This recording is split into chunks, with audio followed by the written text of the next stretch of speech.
মেরাজে রাসূলুল্লাহ সাল্লাল্লাহু আলাইহি ওয়াসাল্লাম আল্লাহ তাআলাকে স্বচক্ষে দেখেছেন কিনা এই বিষয়ে সাহাবাই কেরাম থেকে উভয় ধরনের বক্তব্য রয়েছে।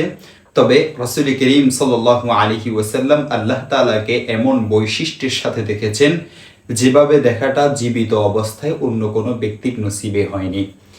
কিন্তু এর ধরন কি ছিল, কিভাবে দেখেছেন তা সুনির্দিষ্টভাবে জানা নেই। তাই কোনো একটি মতকে প্রাধান্য না দিয়ে ওই বিষয়ে মন্তব্য করা থেকে বিরত থাকাই শ্রেয়। দেখতে পারেন ফাতহুল বারি ৮ নং খণ্ড ৪৭৪ নং পৃষ্ঠা, সহিহ মুসলিম ১ নং খণ্ড ৯৮ নং পৃষ্ঠা এবং ৯৯ নং পৃষ্ঠা। আরও দেখতে পারেন মাজমুআয়ে ফাতাওয়ায়ে ইবনে তাইমিয়া ৬ নং খণ্ড ৫০৯ নং পৃষ্ঠা, তাফসীরে ইবনে কাসির ৪ নং খণ্ড ৩৯১ নং পৃষ্ঠা, তাফসীরে মাআরিফুল কোরআন ৮ নং খণ্ড ২০৪ নং পৃষ্ঠা, ফাতহুল মুলহিম ১ নং খণ্ড ৩৩৬ নং পৃষ্ঠা।